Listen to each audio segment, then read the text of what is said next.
You can find this podcast and others at Gun Rights Radio Network, gunrightsradio.com. Podcasting freedom.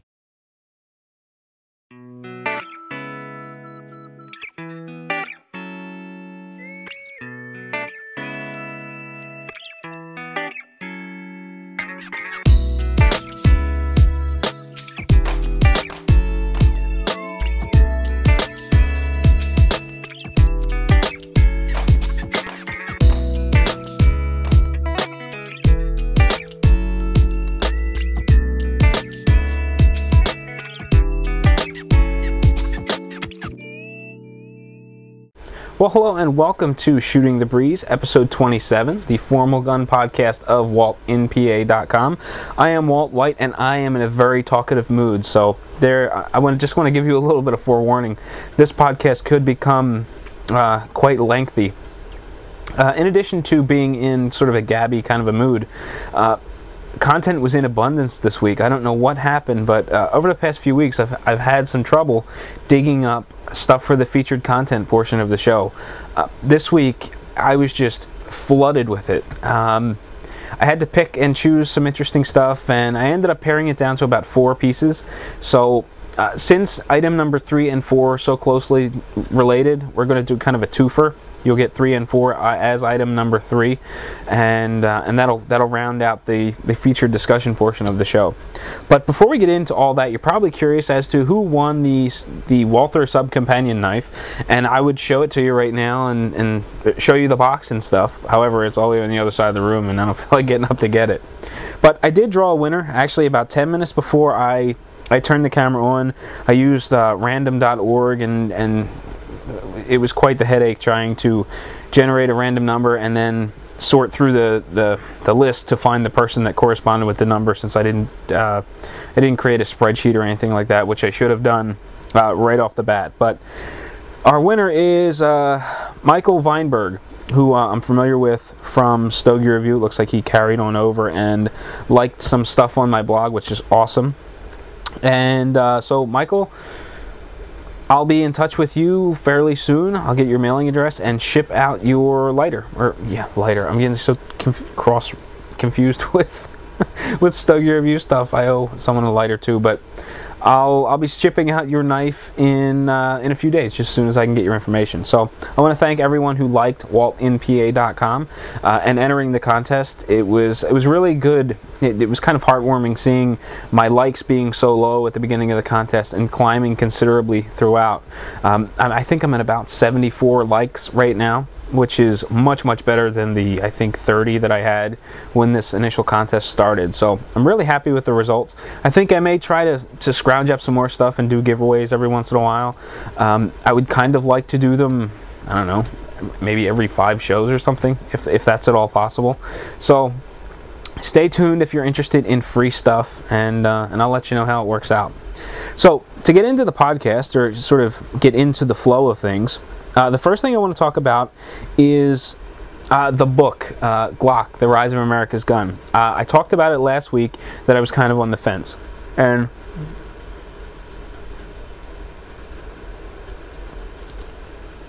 I'm no longer on the fence about it. I got an email from a listener of the podcast, and without even knowing what my concerns were, he sort of eased my concerns, and he was telling me some things about the book that really sort of opened my eyes to it. And I placed an order that night, which was, I don't remember whether it was like Monday or Tuesday or something, but the day I got the email, I thought, you know what, I really like where this guy's going with this email. You know, the author seems like a pretty decent guy, so I'll put the order in. So I put the order in that night for the book, and when I came home from work the following day, the book was on my porch. Amazon didn't waste any time in delivering the book, and I've got it right here. If you're watching the video feed and you see this black book with absolutely nothing on it, and you're thinking, wow, that's really bland, it's because I take the dust covers off to read them. And I've been reading it a little bit. I think I'm 50-some pages in. I'm using my Julie Golub bookmark in the book, and to be honest with you, I think I feel like I'm kind of like defiling the M&P bookmark by putting it into the book on Glock, but It's a pretty interesting read so far. The writing style, I guess I guess this applies to a lot of nonfiction writing, but it's a little on the dry side, and it's not really engaging. So reading sessions tend to be fairly short with me on this book. I really don't see myself having much trouble getting through this. Actually, by the time the next episode rolls around, I'll probably have plenty to say on the book. I would hope to be finished by then. So I'll save my opinions of the book, outside of it being a little dry to begin with, until next time. So, looking at my checklist of things to talk about, Glock Rise of America's Gun is complete. The next item on my list is I decided to add the Gun Blog Blacklist link to my blog, waltonpa.com.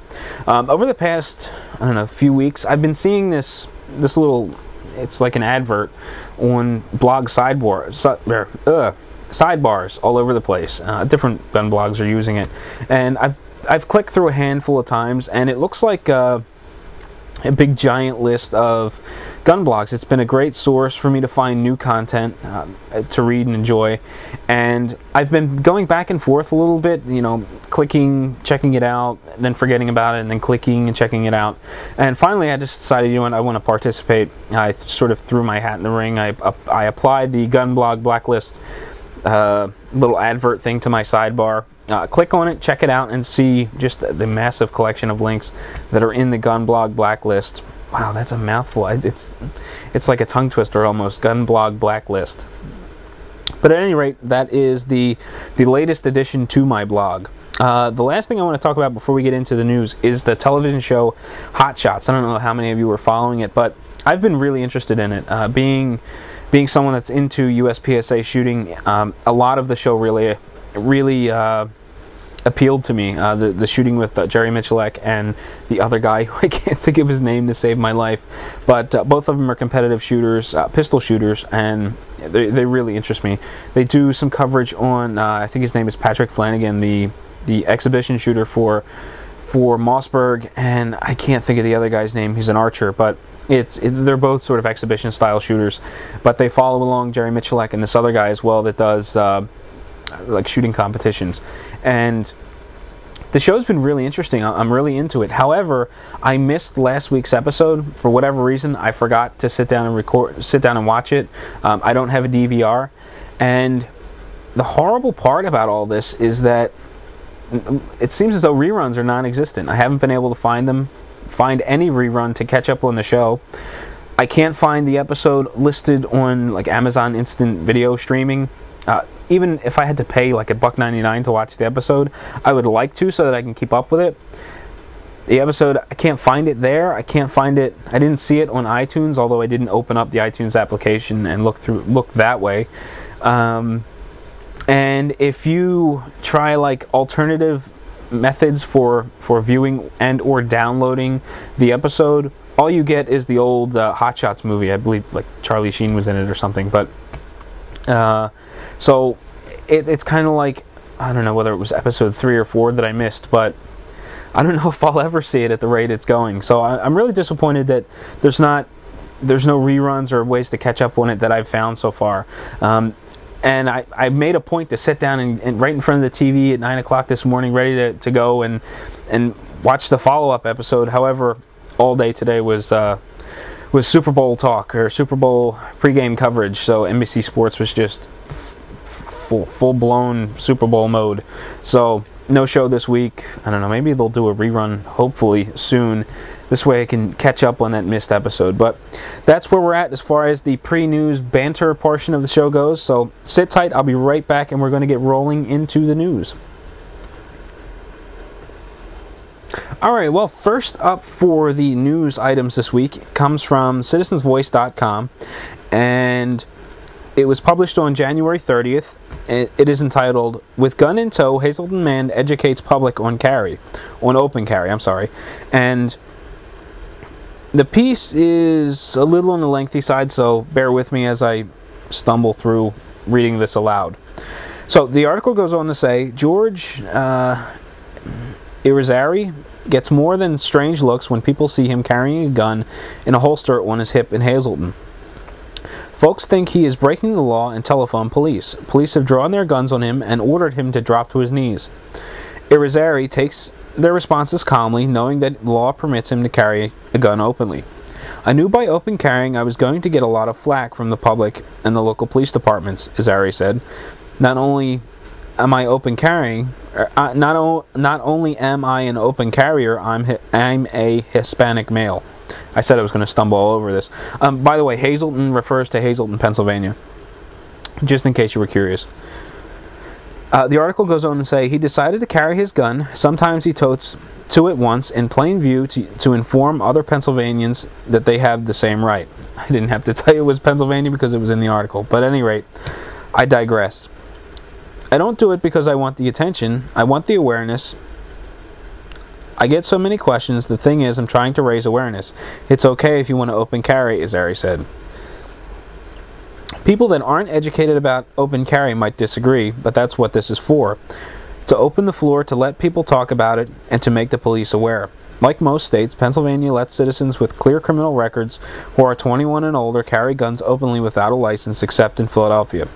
In other public places, including schools, colleges, courthouses, federal buildings, state parks, and airports, people cannot carry guns regardless of whether the weapons are hidden or displayed openly.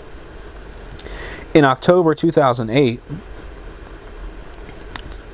to protest a rule against guns at Hazel Township Community Park, members of the Pennsylvania Open Carry wore their guns in view while picnicking at the park. Private property owners generally decide the rules for guns on their premises. The Laurel Mall, for example, forbids guns.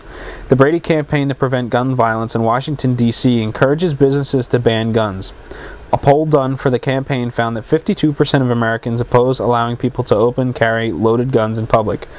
Brian Malty, the campaign's legislative director, said this about people who carry guns publicly.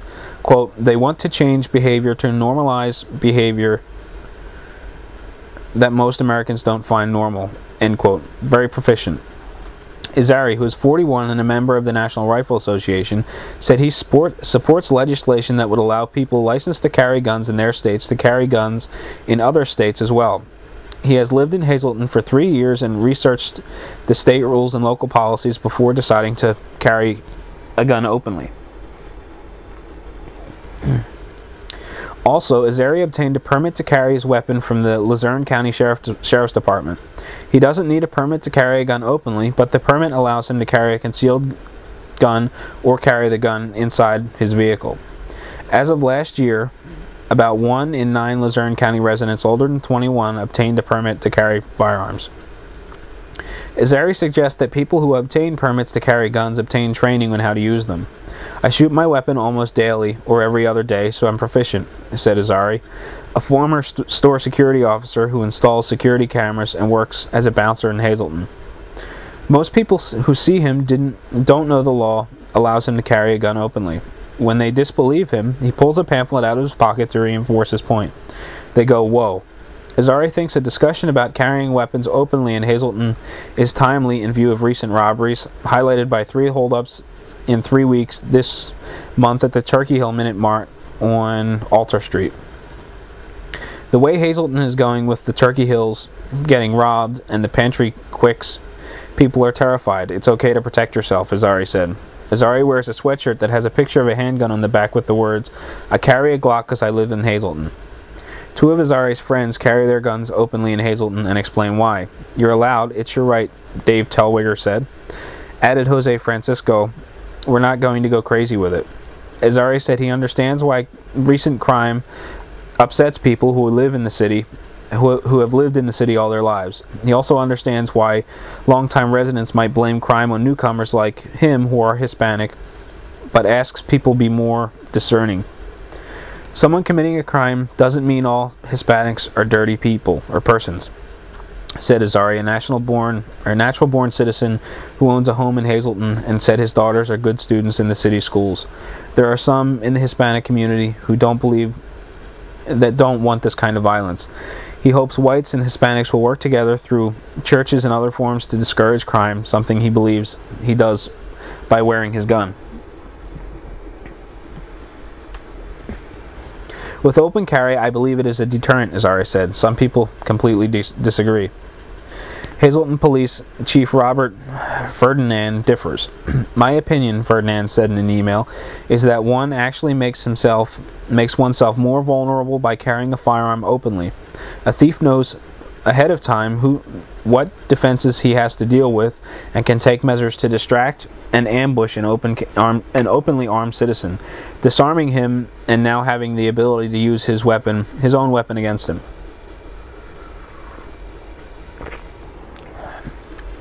By carrying guns openly, people might provoke others to summon police, who rush to the scene only to find no crime. That happened in California when advocates of open carry held meetups at Starbucks coffee shops.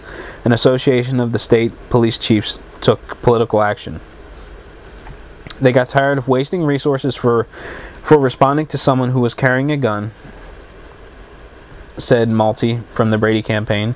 This year, California banned the open carrying of guns, making it the 5th state to officially do so, according to the Brady campaign's tally.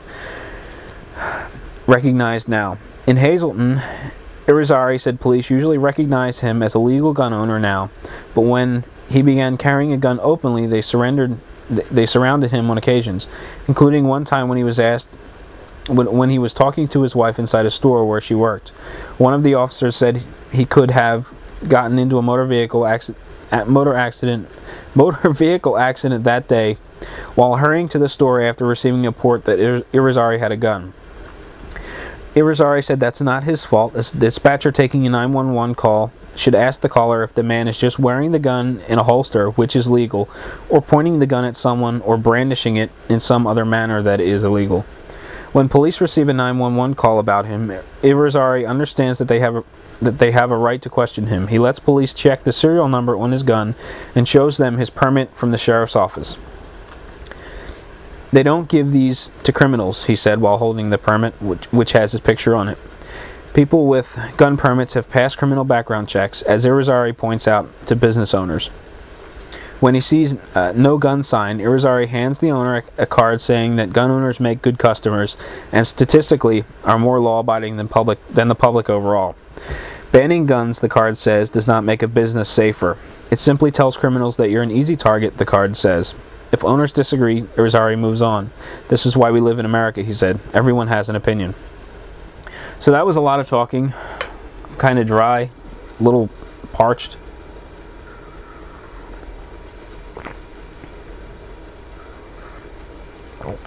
But there are a couple of things in this article that I don't really agree with. For the bulk of the article, I certainly agree with and understand. However, there's a portion of this article that says, in other public places, including schools, colleges, courthouses, federal buildings, state parks, and airports, people cannot carry guns, regardless of whether the weapons are hidden or displayed openly. That is incorrect.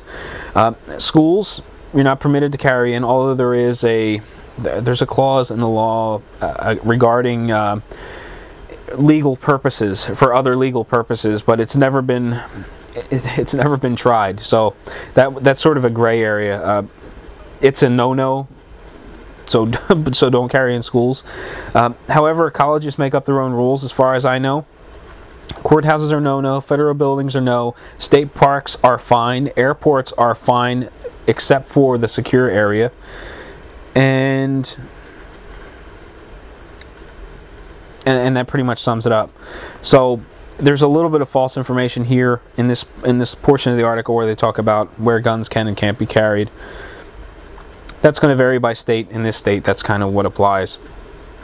And another part of this article where he says that in the beginning he was getting a lot of police checking on him, and he was handing over his guns and having serial numbers checked and things like that. And I don't agree with that. I mean, I understand why he did it. It circumvents a big hassle. However, I think that you're sort of conditioning the local police department that it is okay to seize your property when you're doing nothing illegal. I'm of the belief that if you're walking down the street open carrying, unless there's a reason for the police officer to stop and take your property, he's got no business doing so, and I simply wouldn't comply with the search. Not saying that I would sort of like run away or anything, but I would inform them that I did not consent to any searches. and sort of leave it at that. If they wanted to take the gun off me, I'd just kind of put my hands up and let them take it. I wouldn't hand it over.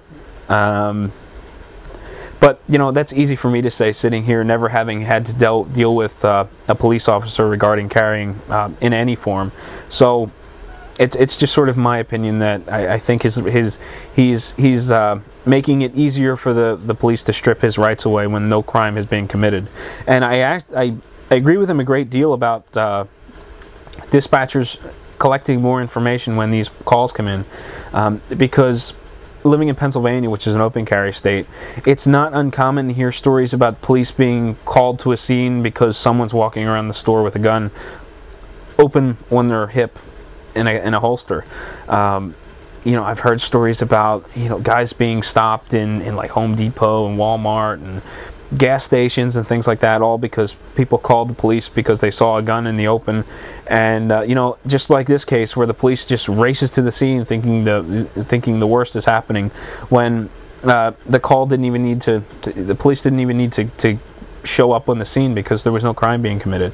So I think that if dispatchers were to pick up a little more information when the call comes in, you know, things like these could be, you know, resolved before they even happen. There's no reason for the police officer to, quote, almost get into an accident because he was rushing to the store.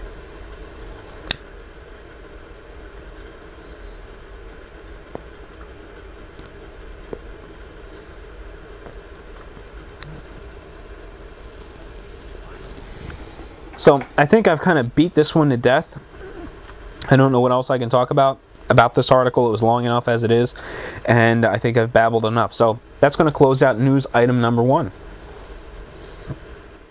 You know, I was just sitting here doing some editing on the podcast, and I realized that I misspoke a little bit there. During that last segment on the news, I said that I would not comply with a police search. Really poor choice of words. What I meant was I would not consent.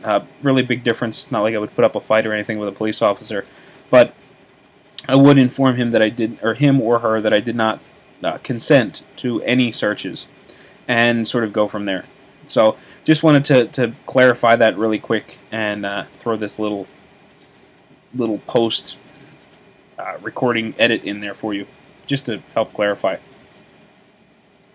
All right, to balance out the news a little bit, this is totally coincidental. Item number 2 is rather short, so let's I guess we can quickly get through this one. But item number 2 comes from Ammo Land, and it is entitled 44 million, not a single crime solved, Cuomo tells legislator scrap bullet tracking. This was published on January 30th, and it goes on to say, the New York State Rifle and Pistol Association said they applaud Governor Cuomo's proposal to scrap the Combined Ballistics Identification System, COBIS, after collecting nearly 356,000 spent shell casings since March 2001 at an estimated cost of nearly $44 million. Not a single crime has been solved because of the program, NYSRPA says.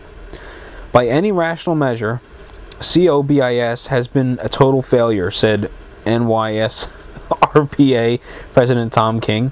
What is astounding is that there are actually elected officials defending it. Only in Albany would you find people who think that a program which has run for more than 10 years without producing a single result is good public policy. The legislator can end the failed system by passing A-1131/S-459. Assemblyman Kenneth Zabrowski said, over the past few years, I have had many meetings where people have called into question the effectiveness and the cost of the COBIS program. I plan on consulting with law enforcement during budget negotiations. However, my initial reaction is that it may be the time to end this program and seek alternative, more cost-effective law enforcement tools. Assemblywoman Annie Rabbit said, I fully support eliminating the failed COBIS program immediately. It has been a waste of precious taxpayer money. And I completely agree with this. I can't believe that a program that has been running for in excess of 10 years and has cost the taxpayers $44 million without producing a single result is still on the books, and people are and you've got people in the government that are pushing to keep it there. It's obviously a failed system, and fortunately, someone has the foresight to finally scrap it and use that money for something where it could do some good. I mean, how many times have you heard, news reports where you've got the public offering a suggestion to whether it's the police or a senator, a congressperson, or anyone in the government, and their response is, well, that sounds like a really great program, however, we don't have the funding for it. Here's $44 million over a 10-year span that has just been thrown away, and it's just amazing that it's gone on for this long. So fortunately, or hopefully, they'll scrap the program and take all the funds that were being funneled to this waste and put it to something that could be much more useful.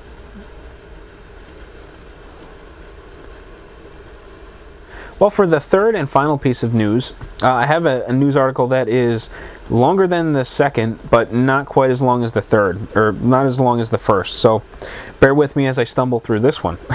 This one comes through foxnews.com, and it was published on February 3rd. The article is entitled, "Make My Day Law for Businesses Advances in Colorado." Colorado takes pride in its Western entrepreneurial spirit, and that extends to the belief of some lawmakers that business owners should be able to use deadly force against anyone who tries to take what's theirs. It's an idea that conjures Clint Eastwood's Dirty Harry, and its supporters have taken liberties with the hard-boiled character's famous line in naming their measure, "Make My Day Better." The state already has a law that allows people in homes to gun down invaders, and the bill's sponsor, Republican State Rep. Chris Holbert, is asking lawmakers to weigh, are you worth somehow less in the workplace than you are in your residence?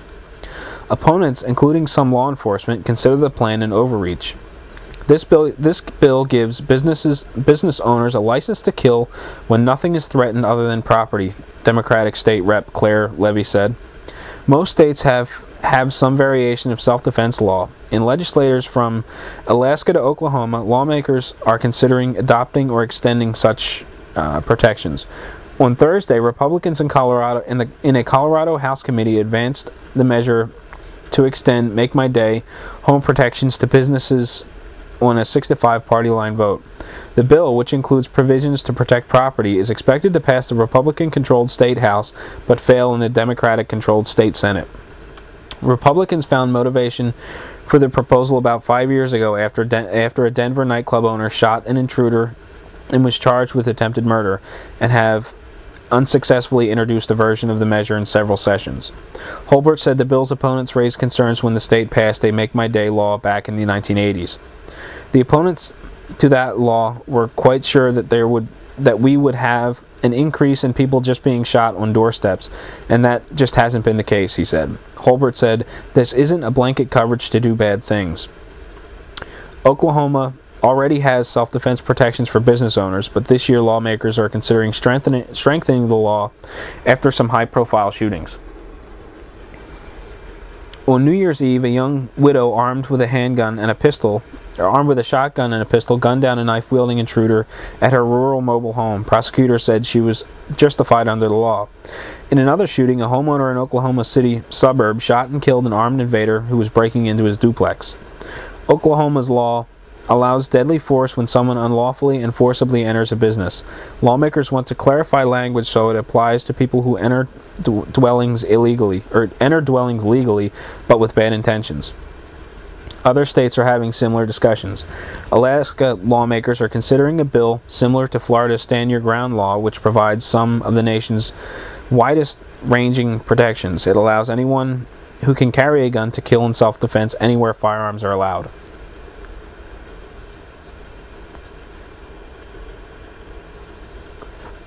Wisconsin and North Carolina passed laws last year giving business owners the power to use deadly force, and Utah is considering legislation that would protect people from being sued if they use a weapon to protect their property. The attempted murder charge against the Colorado nightclub co-owner in the 2006 shooting was later dropped, but the case gained notoriety because the gun rights advocates argued the business owner was acting in self-defense. Detractors, meanwhile, questioned whether the businessman was the aggressor. More recently, 2 armed men entered a cash checking business in suburban Denver and were involved in a shootout with employees. One of the suspected robbers was killed. 2 years earlier, a would-be robber was also killed during an attempt on the same business. Aurora police spokesman Frank Fania said prosecutors are reviewing the most recent case at the cash checking business, but noted that no charges were filed when a robber was killed. I don't think we need a law, Levy said. There is a right to self-defense, so if your person is threatened, you always have the right. This law just goes so far. It goes beyond defense. This says you're immune. Luke Odell, a spokesman for Rocky Mountain gun owners, said business owners are not always spared legal scrutiny, referring to the case of the Denver nightclub owner. The law may appear to be black and white in its lettering. The application is very gray, he said. So that's the end of it, and it's kind of interesting that the people that are arguing the bill say that there's already a law in place. You're permitted to defend yourself. So we don't need something that says it's okay in your place of business. And while that all sounds good, fine and good on the surface, what happens when that business owner protects himself, and then there's all kinds of court stuff thrown in the mix. He's got to defend himself now. He's got court fees to pay. He's out of work. To handle this stuff, to be in court and things like that. And it's just. I think without this law, you're just asking for trouble. When a legal shoot, or when a justifiable shooting occurs due to a bad guy legally coming into your business and then intending on doing bad things, whether he whips out a gun or he starts, beating someone senseless, or committing some other violent crime. So I ultimately think this is a good thing. Although it sounds as though they're not expecting this to go anywhere. It's going to pass the House but fail the Senate. So. I guess you can only cross your fingers on something like this. When you're talking about common sense gun law, this is what I think of with common sense gun law, not 1 gun a month, that sort of garbage. But that's sort of another discussion for another time. So that's going to do it for the news. Well, it's about that time to do featured content, and as I said earlier on, there was a lot of featured content this week. It was awesome. Just loads of just really interesting stuff to read. I picked out 4 items, and this is the first. It is actually a video that I think I came across on Facebook. I think it was a post by USPSA. I liked the USPSA organization on Facebook, and I get their wall posts updated to my timeline. And one of the things that came across, I'm pretty sure it was from them, was a video clip on a new gun show on History, actually on History 2, which I don't know whether or not I get. But the show is called Top Guns. It's sort of a spin-off of Top Shot. Instead of it being a reality show with contestants and things like that, and Kobe sort of being the host, here Kobe is the host, only he's the guy behind the gun. And they're talking about the guns in detail.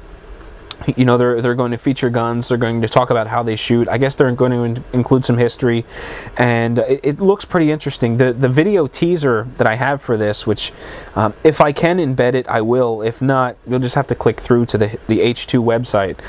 It's about 30 seconds long, and it seems pretty interesting. It really looks like a Top Shot spin-off, which I guess is the entire point, to apply or to appeal to the massive Top Shot audience. So if you're a fan of Top Shot, or you're a fan of the guns on Top Shot, this might be well worth your time to check out.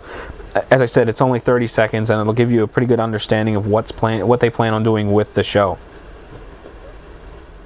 For the second piece of featured content, I have something called "So Simple a 10-Year-Old Can Do It," and this comes from Marooned.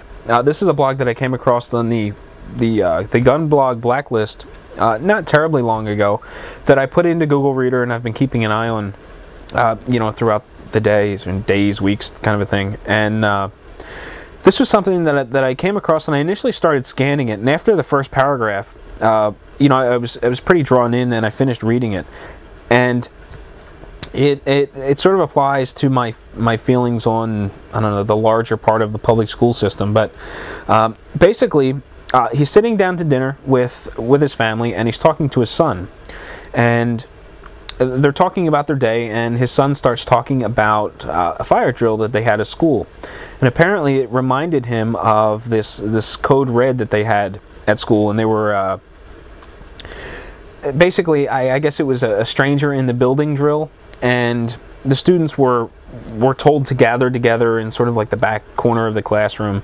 and his son recognized that, you know, this is sort of a bad idea, because if the stranger that came in the school was a bad guy with a gun, you know, all of the students would be huddled together in the corner. You know, it would just be, you know, like shooting fish in a barrel. It's all right there for them. And, you know, it seems as though, you know, him and his son were going back and forth discussing, you know, the problems with such a plan to gather all the students together like that. And, you know, his 10-year-old son saw the issue and was the one that brought up that it was a problem, you know, in a tactical sense. And he goes on to say that, you know, he's talked with his son about this before, and due to the layout of the school, he suggests, you know, if there ever is a shooting in the school, you jump out the window, it's on the first floor, and you make a beeline for the woods that surround the school. You know, that's where you're safer. You know, if everyone else wants to huddle in the corner, let them do it. But, you know, you're there to save your life. And, you know, I completely agree with that mindset. You know, my daughter is 1.5 years old, and the thought of public school terrifies me. I just don't like the way it's run. I think these what are they, zero tolerance policies are absurd. I mean, how many times, I can't tell you how many times with these Google News alerts set up for gun keywords, I don't know how many times I've read articles where students were being suspended or put in detention and sometimes even expelled for the stupidest of things. I remember not all that long ago, there was a kid, he was in a lunchroom or something, and they were serving pizza that day. So he picks up his slice of pizza and he eats it in the shape of a gun. So like he eats around the piece of pizza and he's left with this like gun sort of shaped slice of pizza. Well, he points the slice of pizza at a friend, and I guess a teacher sees it and gives the kid detention because they have a zero tolerance policy. They have a zero tolerance policy on guns, and his slice of pizza was in the shape of a gun. I mean, in addition to that, I've heard of was it like Veterans Day or something? A kid was going into a classroom. He had a class project to do or something, and he put green army men on top of a baseball hat. You know, green. You know the ones that we played with when we were younger. You know, the little green army guys with the guns and stuff. Then you had that really boring minesweeper guy. But apparently, you know, the zero tolerance policy on guns applied to the little army men too, and this kid got in trouble.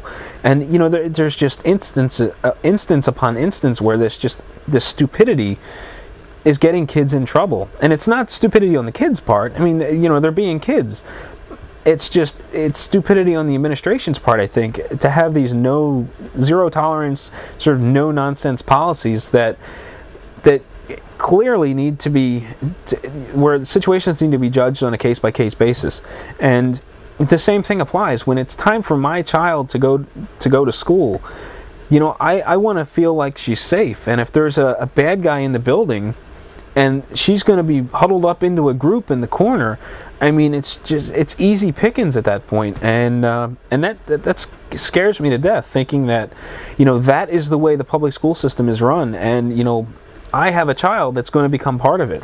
So I don't know, this article kind of got my juices flowing, and I felt proud for the father and the kid being able to have this sort of discussion about an issue like this, and it really made me happy. So definitely check out Marooned and leave a comment on the article. Looks like there's a handful of them already, but it's a good story, so definitely head over and read it. Well, as I said earlier, featured content pieces 3 and 4 are actually a twofer. They're very closely related to one another.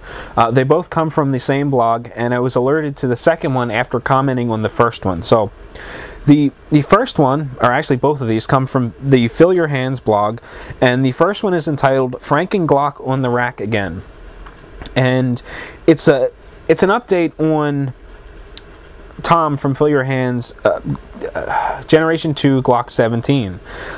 He talks about having it for about 20 years now, and over the years he's replaced a lot of the internal parts, and he's sort of dubbed it the Franken Glock because of all the updated parts in it. You know, nothing is original anymore. So he takes his Glock to a GSSF match, which is the Glock Shooting Sports Foundation match. They hold quite a few of them in various states, and it's Glock only competitive shooting.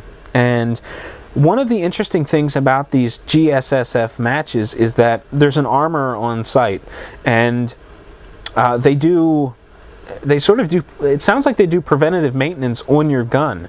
So if you show up and you hand your gun over to the armorer, they'll take a look at it, and if you have any parts that are on their way out or needed to be updated, or you know, something is just kind of, it's not long from breaking, they'll replace it for you. And as far as I understand, they do it free of charge. It's just a courtesy service that Glock offers you for joining the GSSF. And while he was at this match, he hands his gun over to the armorer. The armorer takes a look at it and explains to him that they've discovered a problem with Generation 2 Glocks, and that they are prone to cracking in the frame just behind the locking block, I believe. Fortunately, he said that because they were in Georgia, he said if Tom took the gun over to the Glock headquarters in, I think it's Samaria, that they could fix it for him. So a couple of months go by, and he takes the Glock over to the Glock headquarters, and he meets an armorer there. He turns the gun over. The armorer takes the gun back, and not long after he arrived, I think he said it took him like 20 minutes or something to have the Glock worked on. The guy brings it back out and hands it to him, ready to go. Won't crack anymore. Apparently, what they do is they put a relief cut in the frame, and that prevents cracking. So they took care of his Glock free of charge, and he won't have to worry about the frame cracking. So I commented on the article that I was really happy with the way Glock handled the problem. You know, they took care of it for him. Not only did they take care of it for him, but they alerted him to the problem before it became a problem, and he was able to get it taken care of. And Tom responded that if I was interested in hearing a bit more of his thoughts on the GSSF, to click through and check out this article that he wrote a while back. So I did that, and this article, which is the twofer here, is entitled Glock Shooting Sports Foundation, and he gives you a rundown of what the matches are. He doesn't really go into detail about the benefits of the Glock Shooting Sports Foundation, which, from what I understand, are great for the money. I believe it's less than $40. I think it's like $35 for a one-year membership. When you sign up for the GSSF, you can do it in one of a few ways. You can sign up for a year membership and then renew the following year. And once you renew that following year, Glock gives you a coupon for LE pricing on any Glock model. If you sign up for 2 years, right on the spot, they give you a coupon for LE pricing on a Glock. So basically that $550 Glock 17 may wind up costing you like $4 and some change, and save you a considerable amount of money on a new Glock purchase. It's a genius strategy for retaining customers, I think. Glock is not really out of money. This is the pricing that they charge for LE, for law enforcement and military. So you're just getting the law enforcement and military discount for signing up for this Shooting Sports Foundation. And in addition to that, you get access to different classes. The classes cost you money. However, the classes aren't open to the general public, but they are open to GSSF members, which seem as though they're held at local police departments and things like that. There are armorers courses and advanced armorers courses and things like that. So the Shooting Sports Foundation sounds great, and I'm really considering joining, if not for just the LE pricing or military pricing discount that I'll get, you know, that second year around. And I seem to be good for about one gun a year, so a substantial discount on a Glock would certainly open my eyes to maybe buying another Glock when the time is right.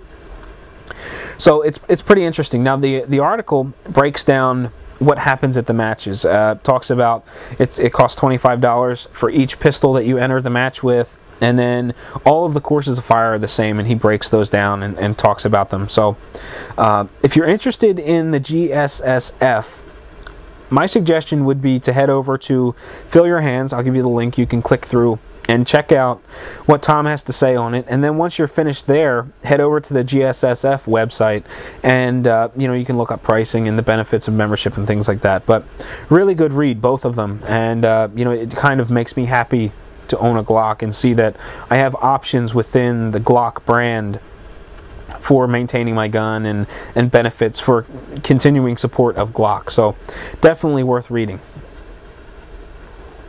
Well, it is that time for the cigar and drink pairing, which if you've been a follower of the show, you should know that by now this should probably be called the cigar and coffee pairing. And not to sound like a broken record, I'm pairing this with Caribou Coffee. It's black, no cream, no sugar. And I enjoy Caribou Coffee. It's decent stuff, but I've talked about it over and over and over again, so there's really no point in talking about it further. I still have plans on getting some single source coffee, or some single origin coffee, or single region coffee. I don't remember how they refer to it, but it's in the works. I just haven't gotten around to doing it yet. The cigar, on the other hand, is the La Flor Dominicana Cameroon Cabinet, or the La Flor Dominicana Cameroon. Is it a cabinet? Yes, La Flor Dominicana Cameroon Cabinet, and this is the chisel shape. Now, the chisel shape is it's a format that I don't think I've seen it anywhere other than La Flor Dominicana cigars. And what it is basically is it looks as if someone took the head of the cigar, took their two fingers, their index finger and thumb, and just pinched the cigar and just mashed it down into a flattened shape just at the end. And this particular shape seems to I don't know if I want to call it controversy, but this shape brings a lot of discussion to the table. And some people say that you should smoke it just like I do, where I take my cutter and I cut the end open, and you get this flattened sort of profile where smoke comes through. Other people say that you should take a plug cutter, which is just it's a circular blade, and you should punch up the top side of the cigar, and there's a plug that falls out. It kind of looks like a hole punch. It's just a round hole that's cut into the cigar. And they say that when you smoke the cigar in this format, the smoke should come through the cigar, out the hole, and hit you directly in the palate. Other people say you should do the same thing, only the hole should be pointed down at your tongue to sort of bounce around. There is even a school of thought that says that you should take that plug cutter and bore completely through the cigar so that you have a hole that passes through entirely. You have an opening top and bottom to shoot the smoke in opposing directions as you take the puff. I've even heard of people squeezing the chisel shape in the long direction so that it breaks open the back side. I guess you could do that. I've never tried it, and I have no desire to do that, because basically you're just you're doing like a controlled crack on the cigar. And if you've spent any time smoking cigars, you know that a crack can cause all kinds of trouble and can spread just like a crack in a windshield. You hit a little bump, and that little tiny crack could go completely across the windshield. So I have a tendency to just cut it open and smoke it that way. The shape is very comfortable. It allows you to smoke some massive ring gauge cigars in a really comfortable format. And the nice thing about this shape is that it doesn't really seem to cause a really plugged draw. I mean, I haven't smoked a lot of these chisels, but I've smoked enough of them to know that for the most part they're consistent. There's not a real tight draw. It's really not even that snug. It's got just enough resistance to be pleasant. So they seem to smoke better than some of the other shapes. I mean, torpedo shapes, which are tapered all the way around, seem to it's as if the rollers don't take enough tobacco out of the end, and they just mush the cigar down, and it winds up being super tight. So for this particular shape, it smokes really well. This cigar is made up of Nicaraguan and Dominican fillers. It has I think it's a Nicaraguan binder and a Cameroon wrapper. These aren't nearly as strong as some of the other La Flor Dominicana cigars, or I shouldn't say as full-bodied. They're more along the lines of medium to full. So, you know, along the scale, it's here's medium, here's full. It's sort of like in here, medium to fullish.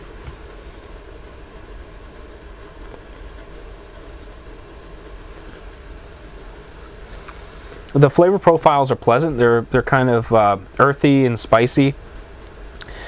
Maybe a little bit of pepper when you retrohale the smoke and get it out of your sinus. The cigars smoke pretty well. The smoke volume is good. It's nice and dense. It coats the palate well. The finish is nice and creamy. It leaves sort of a creamy, lingering texture on the mouth.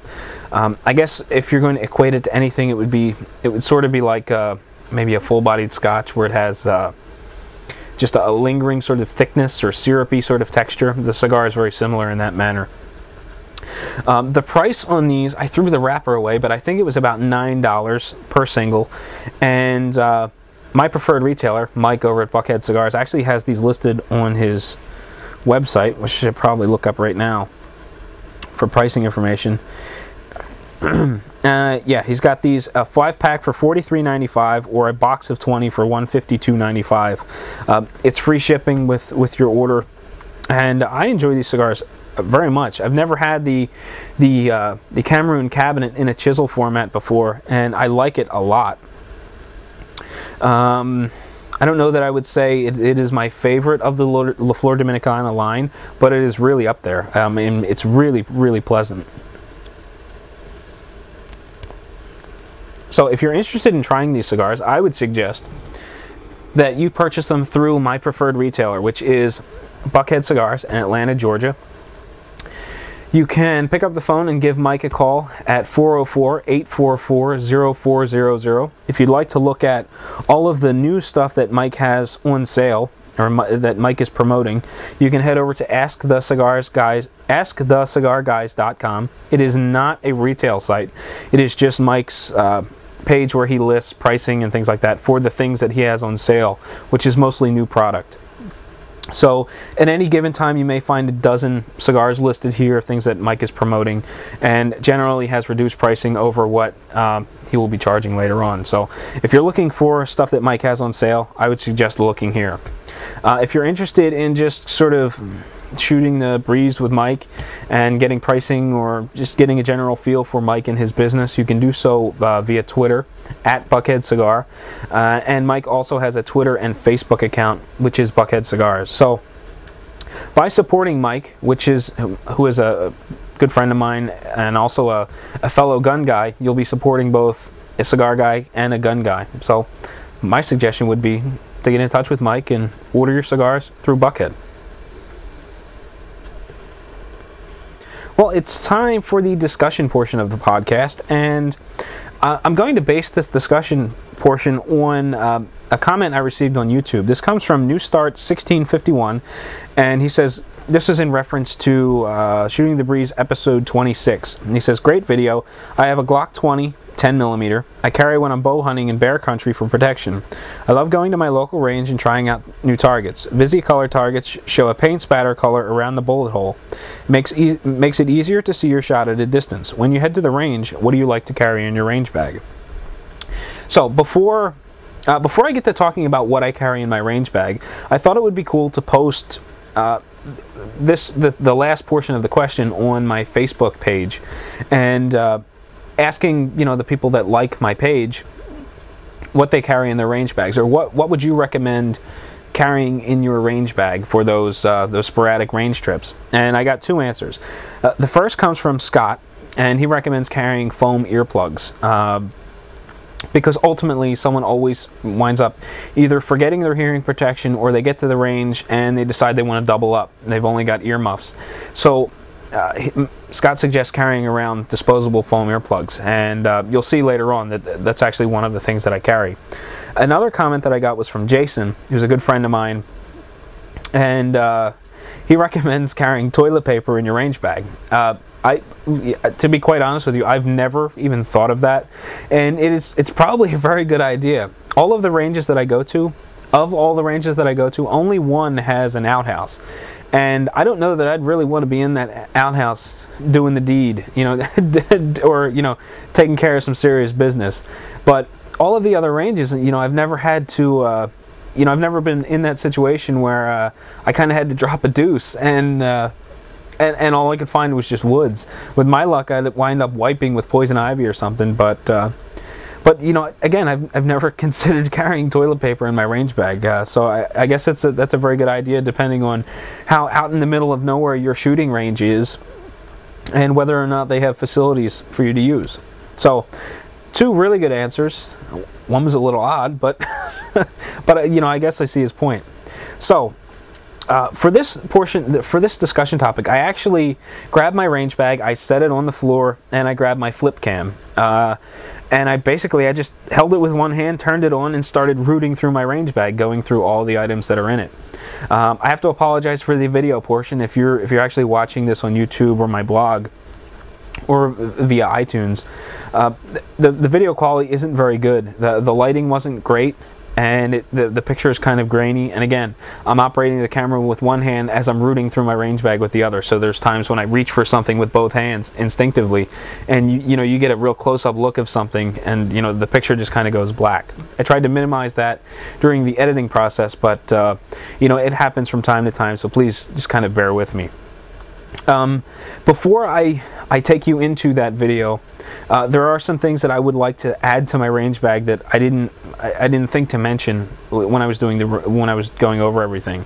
And one of those is a more extensive medical kit. I keep a very basic first aid kit in my bag, and basically it's good for, you know, scratches and scrapes and headaches. I keep Advil, ibuprofen, Tylenol, things like that in there. And you know, I would like to have something like Quick Clot, and you know, maybe a little more options in the bandage department, because really all I have is just some like disinfectant wipes, some antibiotic or antibacterial cream, and a variety of band-aids. So that's something that I would like to add. And I just kind of had like a brain fart. I really don't know where else I wanted to go with this. I know I had other ideas, but they're just not coming to me at the moment. I guess that the thoughts of needing toilet paper at the range kind of got my mind wandering, and I really don't know what I was going to say after that. So with that said, I'm going to lead you right into the video. Once that's done, I'll come back, close it out, and that'll be that. So here you go. Alright, here is my Midway USA range bag. This is the large model, and let's take a look at what I've got inside set up for a competitive shooting match. That is the last time I used this bag. It's been rather cold here in Pennsylvania, so I haven't really spent much time at the range over the course of the winter. So what you're seeing is just my range bag set up for the USPSA season. Now, I need to make a few changes, but first we'll look at you know, what I've got going on and how it worked out for me last season, and then I'll talk about additional items that I'll be adding to the pack, or some things that I would like to add to the pack. So first and foremost, let's start by digging around in some of the pockets. Front pocket here has a couple of things. I've got tinted safety glasses, clear safety glasses, a poncho in the event that it rains, and some masking tape. Now, the shooting glasses really aren't anything special. These are just simple Remington brand shooting glasses. I think I picked these up from Walmart. I like the yellow tinting. They make things a bit easier to see. However, they're not comfortable wearing over extended periods of time. I really need to make an investment in some good, solid shooting glasses. The other is just a set of just clear lenses. These are just kind of run-of-the-mill, pick them up at the hardware store safety glasses, and I wear them when I don't want a tinted set. Sometimes the tinted set works out great, sometimes the clear set is the way to go, at least for me anyway. You know, having one or the other isn't always best. I like having the option to have two, which is why I keep 2 sets of safety glasses in my pack. Next is the poncho, which I added into the kit recently, and I've never had to use it, and I hope I never do. But just in case I need to shoot in the rain, I've just got a simple plastic poncho in the range bag. The last thing in this pocket is just a wide roll of masking tape. Now, some time ago I lost the spring portion of my my staple gun.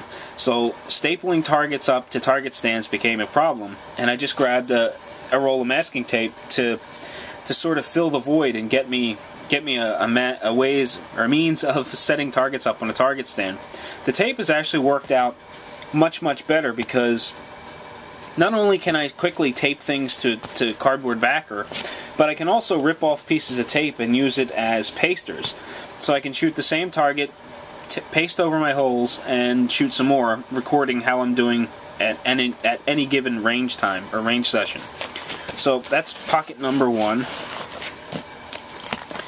Bear with me as I repack this stuff as we move right along. The next pocket is another front pocket. It's fairly large. In here I have a pair of low-profile muffs and just some rags. The low-profile muffs are actually my wife's, only she doesn't go shooting very often, and sometimes I like to double up hearing protection. I generally use foam earplugs of various types to cut down on noise. I find them much more comfortable. But after extended range sessions, sometimes I'll start to get a headache and I'll toss on just the low-profile muffs. By themselves, I don't think they work really well, but when you double up hearing protection, I think they work pretty well. In addition to that, I just have some rags. This is I'm not sure what the material is on these rags, but they're really crude. They leave a lot of lint behind, but they're good for just, mopping stuff up. If you get mud on something, on, gear, for whatever reason, if I drop my ear protection and I've got some mud on it, this is good to wipe it off with. I don't particularly like using this type of rag on my guns because it leaves material behind, and it's just sort of rough. So I don't like using this stuff on my guns, but I do have these tighter weave, they're sort of towels, which I like to use for guns and such, guns and equipment. Usually I'll take one of these and I'll wipe down my gun after a stage, or I'll wipe down my magazines, or any other equipment that needs to be wiped down. With that I don't mind getting, some red lint on from these other rags. So I've got 2 types of rags and hearing protection in this other pocket.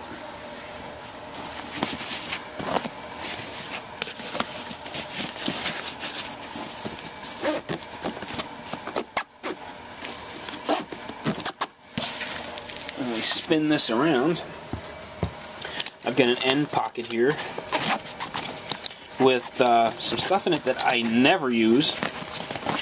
I should probably take it out, but I've got some XD gear for my Springfield XD.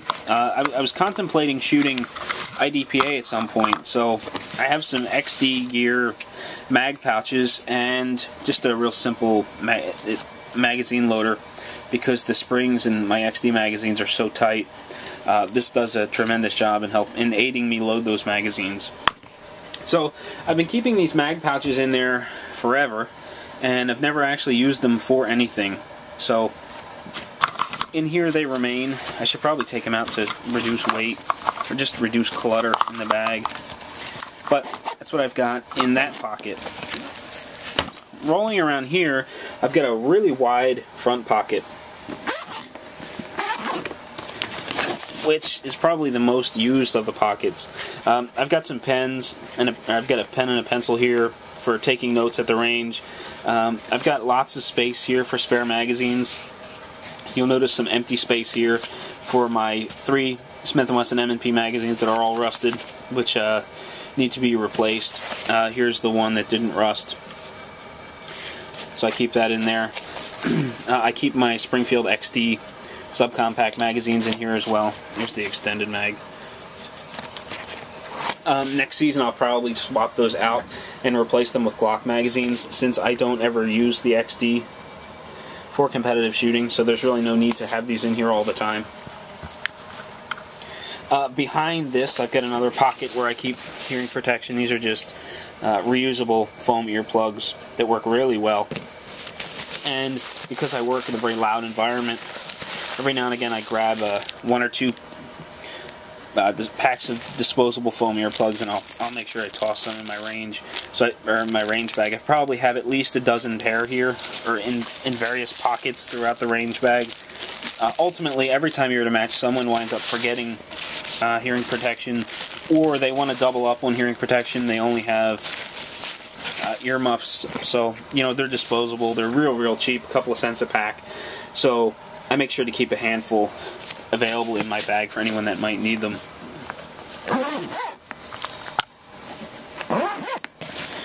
Spin around again. We've got another pocket here with sort of medical supplies. I've got just a bag of throat lozenges, cough drops. The last time I was out shooting, I wasn't feeling really well. I had a scratchy throat, so I grabbed a Ziploc bag, filled it up with hulls, and I tossed them into the range bag, and that wound up being very handy to have. And I have no plans on taking these back out. I'm going to leave them in there for good, just in case I need something. I get a scratchy throat or whatever. I have something in my range bag. Here I have just a very simple sort of first aid pack. I think I had my wife pick this up for me at some point in time. Pardon the video. I need two hands to open this up. And again, like I said, this is really basic.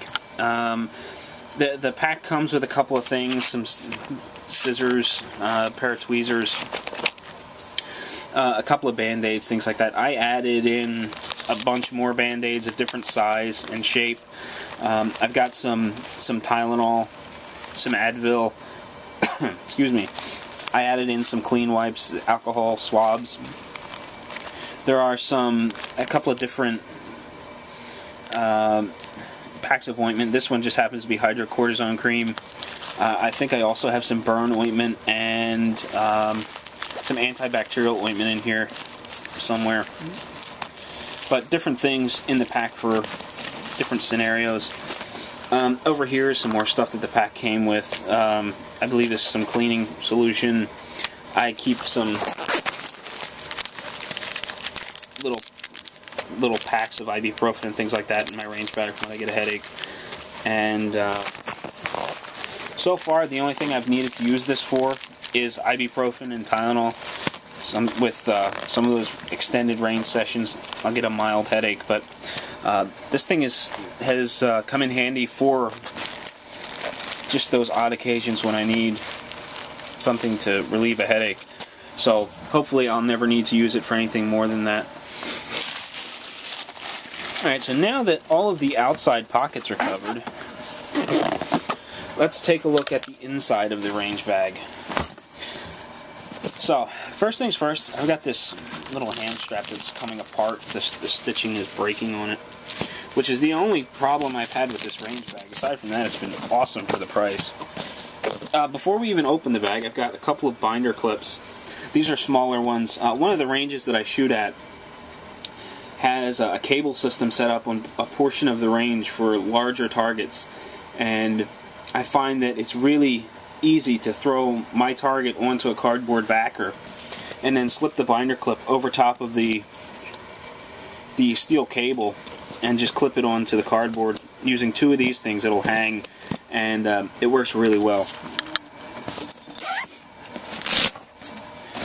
Inside, another one of these little coarse rags for wiping things off. Generally, I keep some ammo in here, especially if I'm shooting USPSA. Generally, I'll keep 250 rounds at least in here. If I'm going for a regular range trip, I have a whole lot more ammo in here. I'll take ammunition for whatever gun that I'm shooting. So, outside of the ammunition, the other end I have a brass bag. I don't reload yet, but it is in the plans. I have a press, and I've been saving my brass for a little while now to get into reloading. So I make sure to pick up any brass that I can. Moving on down the line, I have some accessories. I've got a Phobos holster for my M&P. I have I believe this is a Blackhawk mag pouch for M&P magazines, and this is an ITAC magazine pouch for M&P magazines. Again, all this stuff is for USPSA shooting. Down here I have one of several cameras that I usually keep in my range bag. The second camera that's in my range bag is actually the one in my hand. I usually keep a small Flip HD Pro. I believe that's what it is. It's I think it's an HD Pro, but it's a small flip camera that I keep in the front pouch with my hearing protection. I also have a Contour HD body-mounted camera with a head strap. The head strap is actually from a GoPro camera. I just found that their mounts work much better. So I'll stick this camera. Lens cap fell off, but this camera stays in the bag. I'll slap this thing on my head when I go to shoot, when I'm running around for USPSA. And that pretty much sums up what I keep in my range bag. I have these like little slide pouches that I slip my pistols into, as many as will fit for any given range trip. I also have, you can see it here, there's some zipper pouches inside of this inner bag that actually lifts out, where I keep paperwork. I actually have a couple of small 8.5 by 11 targets printed up and folded into these little things. I've got paperwork for the ranges that I shoot at, rule books and things like that. They've come in handy. Membership cards for ranges, things like that. So that is more or less what I keep in my range bag at this point in time. Some alterations that I'll be making this year is just incorporating two items. Very simple, both of which were Christmas gifts from my wife. The first is a set of Peltor electronic hearing protection. You can see the microphone there. And it's got individual audio level thingamabobs to turn the audio volume up and down for each muff independently. So if for whatever reason the RO is on my right side, I can adjust the volume on the right to pick him up, or if I want to increase both, I can do so individually. There's an input or a volume adjustment on either side. My wife also picked me up a set of Peltor shooting glasses, which are much nicer than the pair that I had, the pairs that I've been using. So I need to rotate these, get these into the mix in a place where they won't get crushed or anything. So these are more like sunglasses, so I'll be using these outdoors. But just two items that I need to add into the rotation. What's going to make things a little bit difficult is the electronic hearing protection. I can't use these with my current Contour camera setup, so I need to find a way to mount the Contour HD camcorder to the Peltor hearing protection, and it's not really easy because the flat surface mount for the camera doesn't quite fit on the concave cutouts on the hearing protection. So I need to figure out a way to easily mount that camera to my hearing protection and go from there. Now, one of the things that's worth noting is if I'm going to the range just for a typical range session, this bag is set up a little bit differently. I usually incorporate all of the ammunition for every pistol that I'm taking with me. So I just happened to weigh this bag before I turned the camera on. The bag, in its current form, weighs about 15 pounds. If I'm going to the range to shoot a variety of guns, just, run-of-the-mill, going to the range to have fun for an hour or two, I'm probably taking 5 or 6 guns, perhaps, and maybe 4 different types of ammunition. I'm carrying at least 50 rounds of each type, so, you're looking at probably another 10 pounds at least in ammunition and firearms. So this bag can get rather heavy. It's set up sort of minimalistic for USPSA shooting.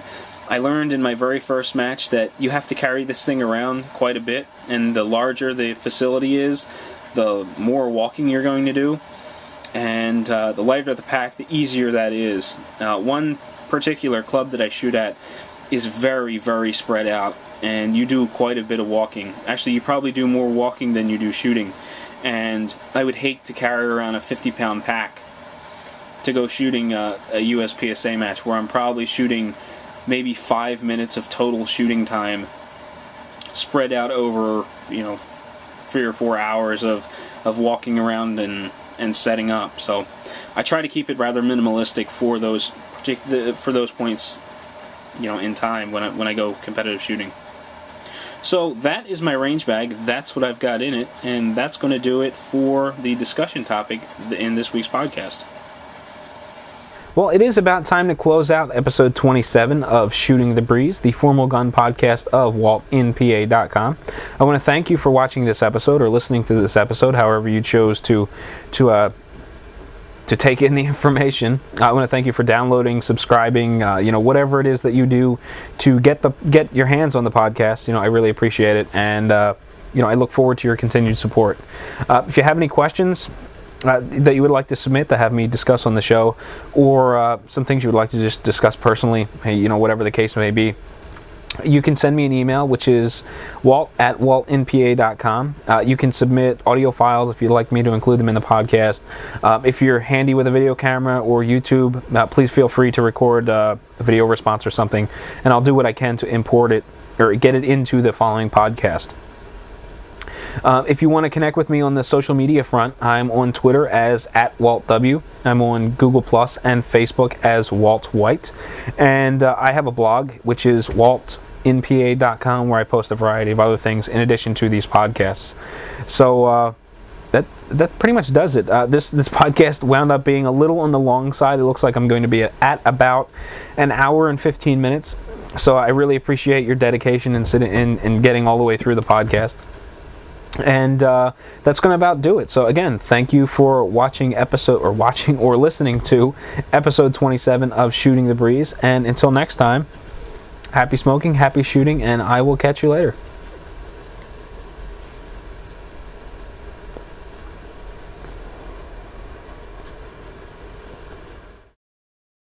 You can hear Gun Rights Radio Network on Stitcher Smart Radio. Stitcher allows you to listen to your favorite shows directly from your iPhone, Android phone, BlackBerry, or Palm phones, on demand and on the go. Don't have Stitcher? Download it for free today at Stitcher.com or in the app stores. Stitcher Smart Radio, the smarter way to listen to radio. Gun Rights Radio Network shows can be found under Sources.